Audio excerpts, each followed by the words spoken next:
Hello everyone and welcome to another episode of the ROKER RAPPORT podcast in association with the Sunderland Community Soup Kitchen. It's Gav and you join me once again to talk about a Sunderland win. I say once again, we are getting used to winning again, I think, and joining me today to discuss such matters is Martin Wanless. Hey Martin. Hello mate, nice to have another 3 points, eh? Absolutely mate, and we are always delighted to be joined by BBC Newcastle Sunderland match commentator Nick Barnes. Hiya Nick. Hi chaps, good to speak to you. Yes, always good to speak to you Nick, especially after a win. I think you remarked at one stage that you don't often come on this when we win. So yeah, it's nice to chat to you anyways after a victory. Although, as I'm sure we'll get into, it wasn't a fantastic Sunderland performance, one that a lot of people felt disappointed with, but ultimately in the end we got the 3 points, Nick. Does performance matter at this stage, do you think? Because it doesn't seem to matter to Alex Neil. He's been very clear on that, hasn't he? Yeah, he has, and I'm sort of caught between two stools on this one, because I think ultimately, as on Tuesday night, the 3 points really was the prerogative. That was the most important thing, because they've just got to keep going, winning games because of the teams around them, and they've got to maintain that place in the playoffs. And they've got to try and consolidate that and hope the others slip up. But the other side of it is, if you're going to go into the playoffs, you want some sort of momentum and you want to be playing well. If you're going to get to the final and win it, I think you've got to assume that you're going to come up against another team who are in a good run of form and probably have been for some time. I mean, an MK Dons or an Oxford at the moment are on a good roll, and Sunderland are, they're grinding out the results, but the performances aren't going with them. So I'm sort of caught between hoping that they do actually get some performances in and they keep on winning, because I thought the game against Crewe for 80 minutes, it was feeble. I mean, I think, Alex Neil had said on Friday they need to be ruthless. Well, I think they were toothless, not ruthless yesterday, and that is a concern. And whilst, he was pleased with the result, and we all were, it swung very much on that miss by Chris Long just a few minutes before Dan Neil scored. And if Chris Long had scored, then it would have been a completely different story. So I think that we can draw a veil over the performance to a certain extent. But I do think after Fleetwood on Tuesday and Crewe on Saturday, there is still a bit of an issue about the way that Sunderland are playing. Yeah, I mean, I said last week that, to be honest, I don't mind how we win as long as we win. Obviously, I would love to see us playing a better style of football, standard of football. But at the minute, I mean, you can't really argue with the results. We are slowly creeping back up that form table. I was checking it out just before. We're sat 7th out of 24 teams in League One in terms of our form. It's definitely improved. I think since Alex Neil came in, we've lost only once. That was the MK Dons game. And it was interesting actually listening to the Crewe manager after the game, Martin. I don't know if you caught that, but he spoke to their social media channels and he referenced the MK Dons game that we were obviously beaten in. And he said MK Dons came here, played exactly like that and went away with 3 points. Their game plan ultimately was to come here, try and disrupt us and try and dig in and steal something from the game, whether it be a point or 3 points. He actually felt that Crewe were really unlucky. He said that he they had enough chances to win the game. I watched their chances back, and they did have some half decent chances, but I wouldn't say anything was completely clear cut.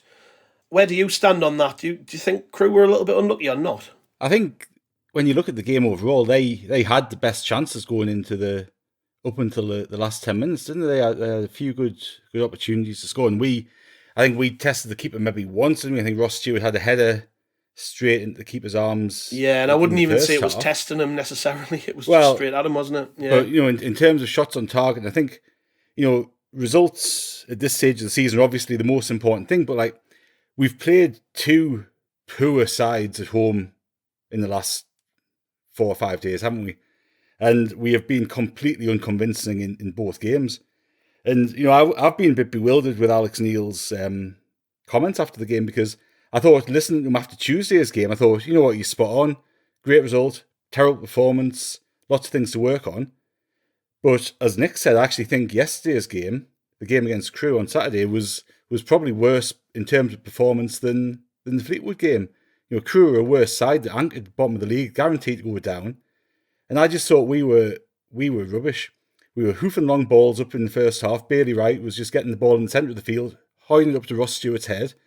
And Ross Stewart's a great player, but he's not somebody who's going to win all those flick-ons and do that side of the game. He's a far better player than that. He was being pinned in. He was being double teamed quite often, wasn't he? He was, and it was so easy to defend against. And so if you look at all of those things, I think Crewe probably were a bit unlucky not to get something out of the game because they played the game well. They let us have the ball. They knew we weren't going to do a great deal with it because we weren't set up to do a great deal with it. The midfield wasn't clicking as it should do. Corey Evans was essentially another defender when we already had three at the back there to start with. And I just thought we were, if we played a better team, we are not winning that game. I didn't like the game plan, Nick, from the start, to be honest. I have to admit. It did seem to be just a case of give the ball to Bailey Wright, hit the diagonals, either to the wingers or Ross Stewart, totally bypass the midfield, which took Luke O'Nien out of the game, and he ended up being brought off, and I felt a bit sorry for him because actually what he did do, he did okay, but we didn't ever really play through the middle until the changes were made. He brought on Dan Neil, he brought on Roberts, and he brought on Diaku, and you saw the difference. I mean, the players, not just the players who came on the pitch, but the players who were already on the pitch, they got a massive boost from the game plan reverting to something they're a bit more natural at, and that's keeping the ball, moving it quickly, 1-2s, playing it wide very quickly and getting balls into the box. You could see straight away, couldn't you, that they enjoyed being given a game plan which suits their characteristics more. Yeah, I echo everything Martin said, and you there about the substitutions. I think, pertinently, the point about Evans being an extra defender. I was actually a bit surprised to see Evans on the starting line. Everybody was, weren't they? Yeah. I thought Dan Neil would come in. And I think, with hindsight afterwards, when he did come on, he did make a difference because he likes to get the ball down and play it through, keep it on the floor. You're absolutely right about the long balls. I just feel that, look, nothing against Corey Evans, but he isn't having the best of times at the minute. And I was surprised it wasn't him that was taken off, actually, and he stayed on. I just feel that was a waste of a player, if you like, in that system, and I'd rather have seen Neil start. But I come back to the point that, as Martin was making, Crewe are bottom of the table. They'd lost 9 of their last 10, and Sunderland should be making a bit of a statement, if you like, in beating these teams. And, I had a sort of spat again with Alex Neil on Friday when I said that, with all due respect, Sunderland should be putting teams like Crewe to bed. And he just said, well, you are being disrespectful.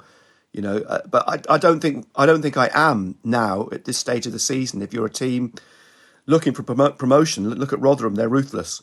Mm-hmm. They roll teams over. They keep clean sheets.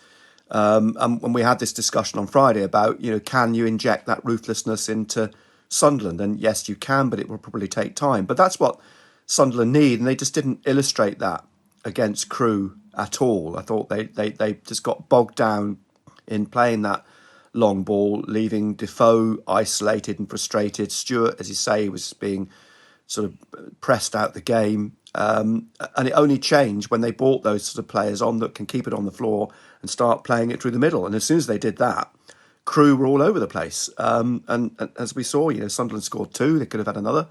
It is frustrating. I mean, I don't think there's any question about it because people want to see them get out of League One. They want to see them get out of League One this season. And they are making progress. They're keeping clean sheets. They're winning games again, but I'm not convinced yet. And look, they've got a difficult game against Lincoln coming up. They're going to have to win at Plymouth, and they're probably going to have to win at Oxford as well. And they're going to be the real barometers, the real testers, I think. But yeah, look, I'm really pleased they beat Crewe. I was really pleased for Dan Neil. I think it's great to see him back and looking like the Dan Neil that we sort of know and love. Roberts started to show what he can do in the cameos that he's getting. Clarke, slightly frustrating because he does sort of try and do a lot with sometimes not a great end product, but he's young. But it's good to have players like that in the team. It's as I said earlier, caught between two stools on this one. But taking the positives, another clean sheet, another win, and hopefully they can sort of build on that this week without a midweek game to go to Lincoln. It was interesting listening to Dan Neil in his conversation with you, talk about how he felt we didn't start well enough, and because you asked him a question about the sort of the fans and the frustration in the ground, and I thought he answered it really well. He turned around and said, "Well, we're not starting well enough. We know what this place can be like when we start quickly. Like, look at the Sheff Wed game. This place is a fortress. Teams can't cope when we've got momentum from minute one. They can't deal with us because the crowd are immediately into the game."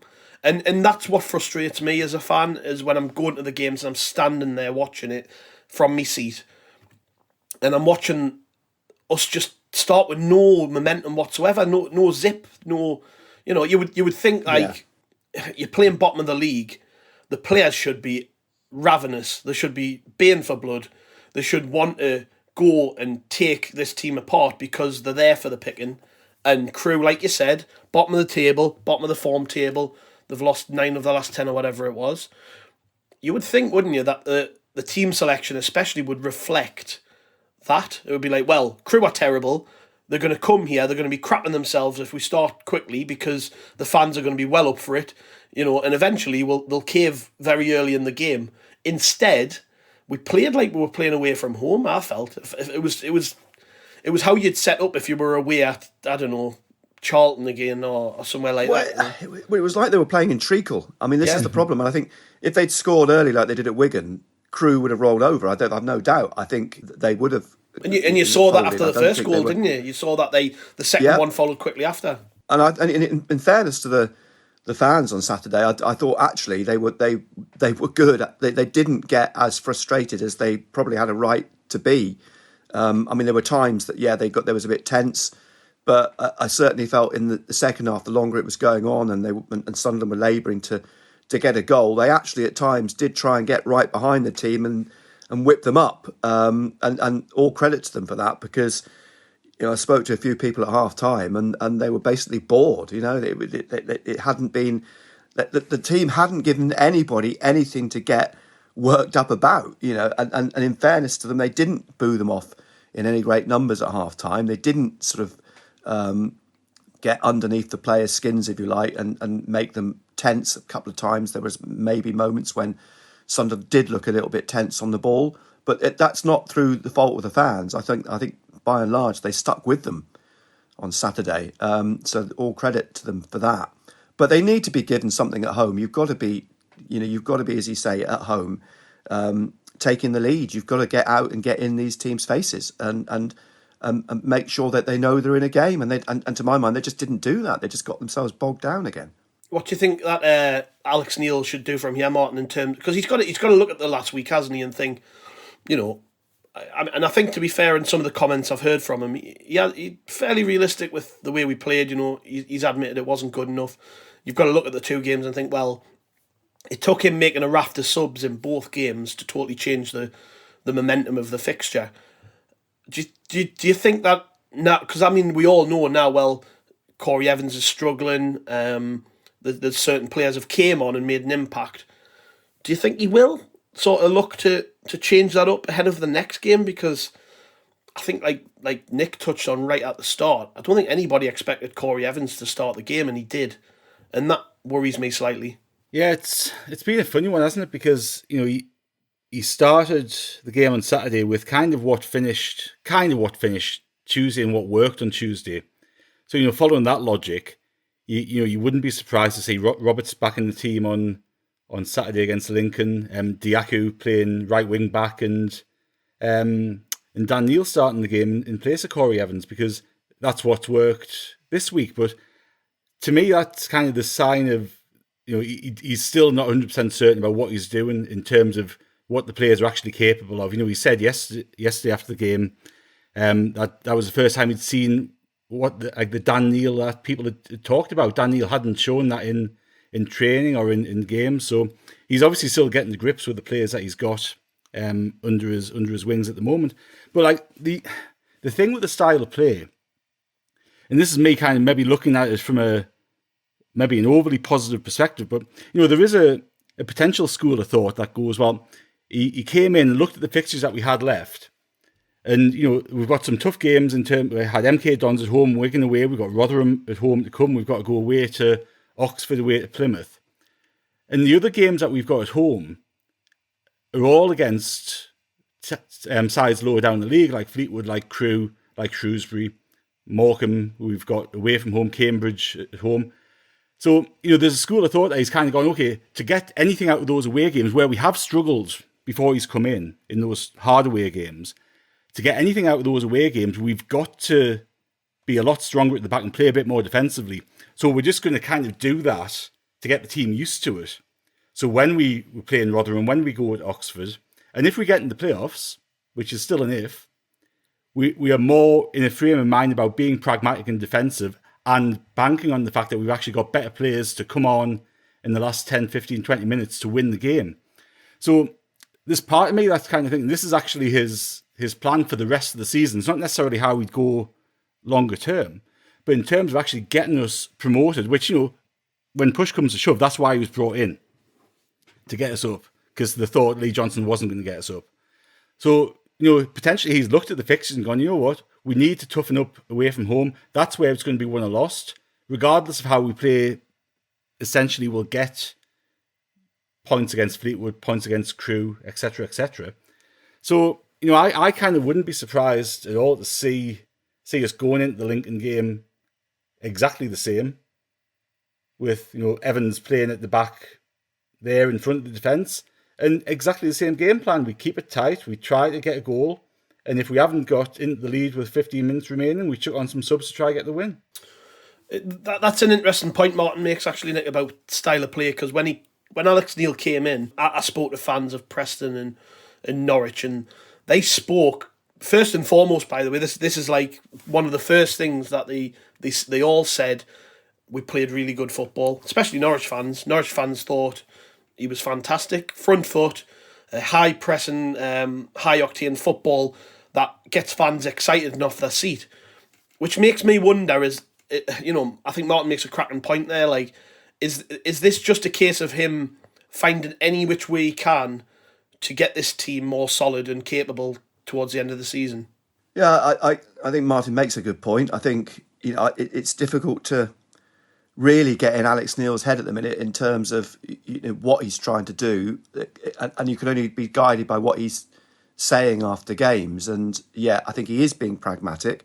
He is picking teams that are difficult to beat, and not necessarily pretty to watch. And I think that's perhaps why he's maybe defensive post-match in interviews about the situation, about the frustrations, because he is trying, on the one hand, to win games, pragmatically rather than in sort of that lucid fashion that we've seen at Norwich and Preston. At the same time as getting to know the players and try and find a settled team. But I mean, it's very difficult to second guess what his team's going to be every week. As we found against Crewe, everyone expected Neil to come in and Evans not to play, and I think probably most people are a little bit surprised to see Defoe starting the game. Hopefully Broadhead's injury is not too bad, and he was a little bit circumspect about it after the match. But and I think the problem that Neil has got, obviously, is he's come in. It's a firefighting exercise from his point of view with no pre-season. He's got to learn about the players, what their strengths and weaknesses are. Then he's got to work out what system works best. And we had a discussion on Friday about 4 at the back and 3 at the back. And it does seem to be at the moment that 3 is the formation with which they're most comfortable, although he made the point that they played 4 at Wigan and won the game well. But, Wigan is a strange game because they took the lead so early and then controlled the game. But Crewe and Fleetwood, they haven't taken the lead early. In fact, Fleetwood, they've conceded first, and that completely changes the dynamic. And I'd be interested to see, on Martin's premise as well, if they go to somewhere like Lincoln and concede a goal, that sort of negates the whole, like, we can go to the 80th minute, keep it tight, and then score the winner. But what if they do concede a goal to a team like Lincoln, or they concede a goal at Plymouth, or they concede first at Oxford? Then does that change the whole dynamic again? And the way that he sets his teams up. I mean, it's fascinating at the minute because, we have got this sort of, Alex Neil's come in and he's got this concertina season, if you like, with the remit that he's got to get them promoted. which is difficult. I think it's interesting, Nick, about that scenario of conceding early, because obviously we saw it against Fleetwood. And I think he said after the match, if he'd had a bit longer with the players in terms of them understanding how to move to a different formation and what he expected and needed them to do, he would have made changes during the first half rather than wait till half time. So I think there's that up his sleeve as well, which he's obviously not afraid to change it. But it certainly looks as if we're starting games off with the mindset that we're not going to concede, which I would argue about that being the right approach, certainly at home. And his comments yesterday after the game against Crewe, where we said people can't expect to come here and be 3-0 up at half time. Well, we've done it on a few occasions this season, and the team's actually set up to do that. So it's but it's interesting he didn't make any changes at half time against Crewe, which he'd done against Fleetwood, and yet my argument is, to a certain extent, the first half against Crewe was possibly worse than the first half against Fleetwood, and he made changes in a bid to score goals, and yet he didn't make a change against Crewe. He left it much later to make those changes. Yeah, Michael Bowers has asked on Twitter, Nick, he's asked, does Nick think the fact we've kept 3 clean sheets in the last 4 games is a sign that confidence is slowly starting to rebuild at a crucial time of the season, unbeaten in the last 5 as well? Just to tie that in with something that Alex Neil said, I think, to you, he seems to feel that it is a sign that things are improving and that our confidence is growing. Do you believe that? I mean... Yeah, I think confidence. I think if you are keeping clean sheets, confidence is bound to grow, and I think Patterson needs a pat on the back as well. I mean, he's not had a huge amount to do. So, in fairness, those clean sheets have come because the players in front of Patterson are protecting him, and they are. They're not allowing teams. I mean, Crewe didn't have a huge threat on Saturday. They didn't create that many chances, and Fleetwood didn't create that many chances. So that I think Bailey Wright in the centre there is actually being quite commanding at the minute, and is starting to, the amount of ball he had against Crewe, he probably saw more of the ball than anybody else on the pitch, I think, against Crewe. And so I think, that is, they've got to be growing in confidence in that sense. I mean, keeping clean sheets, as Alex Neil did say after the game, if you keep clean sheets, you won't lose games, and it's something to build on, and that's what they are trying to do. But he did say as well that Sunderland have conceded more goals than anybody else in the division. And if you're going to get promotion, you can't do that. You cannot concede goals. You've got, they're scoring goals, but they're conceding goals. And he did make the point, they have got to stop conceding goals. Well, they are stopping that now. And he's addressing that. It's almost like, remember when Sam Allardyce came in and said, we've got to be winning games 1-0. We've got to keep a clean sheet. And I don't care if we only win games 1-0. Clean sheets is the priority, and we build on that. And to a certain extent, that's what Alex Neil is doing. And I think that it's clearly important, but has he got enough time to do what he's needing to do at the other end to win the games convincingly and build up this sort of run to get into the playoffs and make sure that they're strong enough to see those through.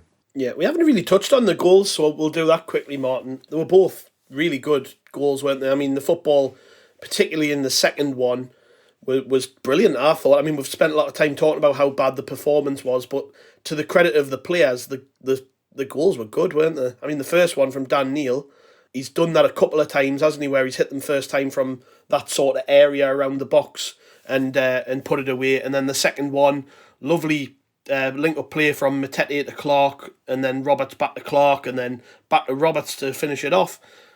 Nice football, to be fair, and it is a sign that we can do it when we want to. Well, I think we know we can do it, and that's the frustrating thing when you see the first half performance when we're hoofing long balls up and not giving them a chance to do it. But I think the most impressive thing in the first goal was the build-up play that Dan Neil played. He ran, turned, moved over the halfway line or into the half with the ball, progressed the ball nicely, played a lovely ball, actually through the gap between the defenders, which none of our midfielders had done up to that point, where we actually tried some nice sort of balls along the deck through the pitch rather than playing out wide. And he obviously got back and finished it lovely from outside the box, didn't he? And the second one was great play, but that was, again, going back to, I think, the point Nick made earlier, if we get that early goal, it opens the game up, it forces Crewe out, and obviously by that stage, us scoring the first one, it forced Crewe out a little bit. So there's a little bit more of a gap to exploit in there, and Roberts did brilliant. I actually thought Roberts did well when he came on. he was a bit of a threat, wasn't he? And it was a great finish. Yeah, it was good listening to Dan Neil after the game. Nick, talk to you about how much that goal really meant to him for his sort of rebirth, if I can call it that, this season, because he's had a little spell out of the team, and he admitted himself, deservedly so. He felt that his performances weren't good enough. But how important do you think that goal could be to just how he kicks on from here for the rest of the season? I mean, it's all right bringing him back into the team, but he's got to have an impact, hasn't he? And he had a massive impact against Crewe. Yeah, it's interesting talking to him because he spoke about how he's dealt with the games he's missed. He's spoken to other players about how to deal with, what does he do to get back into the team? What does he do to get his confidence back? Spoke with his parents. He's obviously, I think he was hurt by being left out, but understands and accepts why he was left out. And you can tell by the buzz just in his voice that he was, so delighted to be back and to come back and score a goal as well, but actually play the sort of football we know he can play. I mean, as he said himself, he went from 0 to 100% this season, then from 100% back to 0, and now he's hoping he can get back up to 100% again. And that's football, because this is the first season, he's still young. This is the first season he's having to play game in, game out, and he was a regular with Lee Johnson, and I suppose it's been put into his head that he is one of the key, or has been one of the key players, and suddenly to be pulled out by the new manager and new head coach and sort of told, well, you're tired, and I want you to sort of, and actually the admission from Alex Neil that he'd heard about Dan Neil, but he hadn't seen it, but then to admit that yes, he saw what everyone's been talking about against Crewe. And that will do Dan the world of good. And hopefully now he's come back in, reinvigorated just at the right time, in the same way that Luke O'Nien's come back. And, we need his energy. We need his resourcefulness. How much of the pitch did he cover against Crewe? So players like that, Roberts' flair, Clarke's flair, these players are coming back in at the right time. But Alex Neil's got to find a way to play them, because clearly against Crewe for 80 minutes he didn't know how to play them, or didn't involve Neil from earlier. So he's got to find that formula somewhere. And look, the ingredients are there. There's no question. We know the players are there, and I think Alex Neil knows the players are there, but he's got to find the right mix. And perhaps it's not going as quickly as we all want it to go, and that's where Alex Neil, his comments about being frustrated are probably valid. But I think every Sunderland fan's got a right to be frustrated, because this is the fourth season in League One where we expect it to be only one season in League One. So I think Alex Neil coming in has got to take a step back sometimes and think, right, hang on a minute, this is a club that's still hurting, and the fans are hurting, and they've taken a lot over the last 4 years, and so they've got a right really to expect something to be happening now with him coming in with the remit, as Martin said, to come in and get them promoted. Yeah, it was really important win, wasn't it, Martin, when you look at the other results around about the playoffs? I mean, we're talking about teams with momentum. Sheff Wed battered Cambridge 6-0, keeps them just in the mix, just below us, but they've got 2 games in hand, 2 points behind us. Plymouth won again, away at Bolton, another team with games in hand, over Sunderland. We have to. It feels like at the minute we've got to win every game just to keep ourselves in that mix. And I know we've got, if you look ahead slightly, we've got games coming up against a couple of those teams. We've got Oxford away, which is going to be huge, Plymouth away, which is going to be huge, and obviously Rotherham, which might get moved. But that they're going to be targeting 3 points in that game. So we've got a difficult run coming up in these next 8 games, and yeah, you look at that table, don't you? And it does make you worry slightly that nobody seems to be dropping off, even despite the fact, when you look at like Plymouth's fixtures, Plymouth have got some horrendous games coming up, really. They've got Oxford, they've got Wickham, they've got us, they've got Wigan, they've got MK Dons still to play, they've got Pompey on Tuesday night. We've just got to keep winning games, haven't we? It's the name of the game, isn't it? I think we haven't left ourselves with any margin for error. I think it was primarily that spell in between Lee Johnson going and Alex Neil getting settled in, that's cost us and left us in that position, hasn't it? But there's cliche as it is, there's still an awful lot of football to be played. Like if we win all our games that we've got left, we'll go into 90 points at the end of the season, which you'd certainly hope would be good enough for the playoffs. And, in past seasons, it would have been good enough for automatic promotion. I don't think it will be this season. But, we've just got to play our own game, run our own race. And I think, Alex Neil's right in terms of we just take every game as it comes, don't look any further ahead than that. And we move on to Lincoln next Saturday. And obviously we owe them one, and Chris Maguire one for that game in January, don't we? Yeah, how do you see this sort of going from here then, Nick? Do you agree with what Martin just said there about one game at a time? Yeah, I agree. Yeah, I think that has to be the case. I don't think you can get too carried away, by what the other teams are doing. Look, you've got to focus on what you're doing themselves. I think Plymouth have got I do think they've got a horrible run now, although they've got some consistency, if you like, because they are winning games. Sheffield Wednesday are hitting form at the right time, but so is Sunderland. By whatever means that they're doing it, they're doing it. Lincoln's the next one. I hope they don't get too wrapped up in the Chris Maguire thing, because I think that can actually work against them in some respects. I think they've got to be cool and collected when they go to Sincil Bank. I think it's a difficult game. I don't think it's any question. Even though Lincoln aren't pulling up any trees this season, they are, or have got, the capacity to be a very difficult side, and a physical side as well. So I think they've got to be well up for it, but I don't want them to get sort of sucked into that Chris Maguire show side of things, because Chris Maguire will if he plays, will milk that. He will use that to his advantage and Lincoln's advantage, and I don't think that's going to do Sunderland any favours. But I agree with Martin. It's there's a lot of points to play for. He's probably right. 90 points this year, if you were to achieve that, is probably not enough to get you up automatically, because Rotherham and Wigan are sort of marching on, and Rotherham are by a long stretch. They are head and shoulders above everybody else. But then effectively they were a championship team, and are a championship team. They just sort of bridge the two divisions, don't they? But the essential games for me are those games at Plymouth and at Oxford, because those are the games you do look at and think you cannot afford to lose them at the very least, and really you need to win them, because they're your rivals in those positions. And if you can deny them points, then you're affecting each of those games is effectively 6 pointers, and they are big games. Yeah, I'm just looking, Martin, at Lincoln's recent form and fixtures and stuff. They won away at the weekend at Wimbledon, which is a good win. They did go down to 10 men and played the last 25, 30 minutes of the game with 10 men and still managed to score another goal. They lost to Ipswich, which isn't a horrendous result considering Ipswich are doing all right at the minute, but beat last weekend Sheff Wed 3-1 at home. We know what they can do, because we've lost to them this season. So we know Lincoln aren't perhaps as bad as their position in the table necessarily suggests. But I keep saying it, we just got to keep winning and finding a way to win.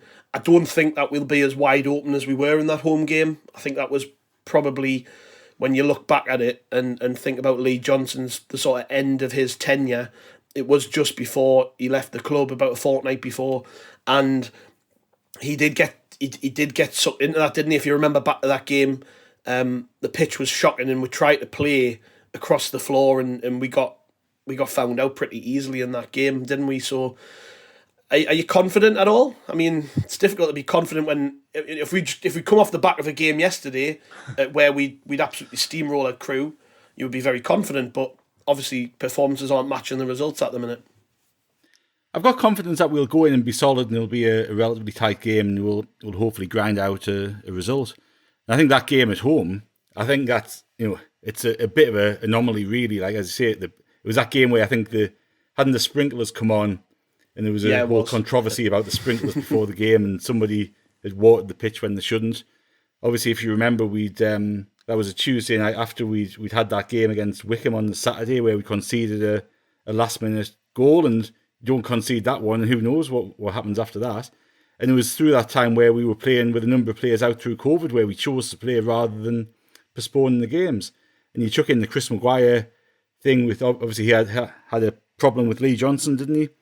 Chuck all of those elements together, and it was just a strange evening. So And you look at obviously Lincoln and the rest of the games that we've got coming up, and on the positive side, we've kept a few clean sheets, and the only goal that we've conceded in the last 4 has been down to a barely right mistake. So it's not a case of teams carving us open and creating chances. That was the one that we've conceded. We've got players coming back from injury. Dan Neil coming back after a rest, and I think I thought he was brilliant on Saturday. I thought he just showed the form that he showed earlier in the season when everybody was raving about him, and he can make a real difference for us. You've got a number of players coming back from injury. Hopefully Broadhead's back. I've been quite interested in Alex Neil's kind of treatment of the questions about Broadhead, because he's almost kind of hinted that it's Broadhead who's saying, "Oh, I'm not right. I'm not quite right," and whether that's because he doesn't want to knock himself again because he's out of contract. Is he out of contract at the end of the season, or the it might be the following season, isn't it? But there's obviously a little bit of hesitation from Broadhead to get in there, but hopefully he's back fit. And you've got players like Clarke and Roberts and people like that coming up to speed, getting match fitness. Defoe, another game yesterday, another hour or so yesterday, getting up to match fitness. And I've still got that sneaking suspicion that he will score a goal that's absolutely pivotal at some point this season. I think he'll just score one, but I've got a feeling he'll score a big goal at some point. So the winner in the playoff final would be lovely, wouldn't it? Be awesome, wouldn't it? That's the fairy tale. Are you as optimistic as Martin is there then, Nick, about next weekend? Do you think they've got a good chance of it? I'm optimistic in the sense I think they are a more solid team now. I'm still cautious, if you like. I think I'll be interested to see how they react to a team that as you said a little bit earlier, have beaten Sheffield Wednesday and have certainly got the ability to beat the bigger teams in the division, despite their league position. I am cautiously optimistic about the playoffs, and I like, when I listen to Alex Neil, I do think he does talk a lot of good sense, and you can see what he's trying to do, and I think you've got to trust him in what he's doing, and I think even the Crewe game, you've got to trust him to a certain extent. As much as it was frustrating, I think ultimately he did make the changes that led to them winning the game, albeit it was late. It did still happen, and he made the changes against Fleetwood, which saw them turn that game around. So I think in that sense you can trust him to, that he knows what he's doing. He's got a plan. Lincoln, for me, is a bit of a barometer. It'd be a big test to see how far he has gone in 3 or 4 weeks. And if they do well at Lincoln, I think you'll feel much more confident about the games after that. And also it means that you're ticking games off. We've got 8 left. After next weekend it's 7. If you win that one, suddenly all these games are becoming cup finals, and that brings its own dynamic to them anyway. So yeah, I am cautiously optimistic. I think with the players that they've got coming back in, as they grow in sort of match fitness, I think we'll see the team take a different shape. I think we'll see more of Neil. We see more of O'Nien. We'll hopefully get Broadhead back in. I think they will start to sort of build that momentum and that consistency and maybe that style of football that we're all hoping they will find. Is that a one-day trip for you? I guess it is. Not that far, is it, Lincoln? It's only a couple of hours. Yeah, in the car or the train? What we're doing? Down and back in the car. Oh, well. Benno asleep, having a little nap. Yeah, I saw your photo of him on Facebook, out cold. After he'd done you, mind, didn't he? Put one of you on asleep. Was that? Yeah, tit for tat. Tit for tat. Happens. But thanks for joining us, Nick. I hope you're both right that we can go to Lincoln and get something. I think we will. I'm a bit like everyone else. I'm a bit on the fence about how actually how confident the players are even in themselves at the minute about the way that they're able to go to places like this and take them on. But I don't know. I think that the important thing is that we're actually picking up results at the minute, and I keep saying that to people. As long as we continue to win games by any means necessary, I'm not going to complain. I'm sure nobody else will if we 1-0 our way at the end of the season and get promoted. And that's the important thing, isn't it? He's here to get promoted, so we'll cross our fingers.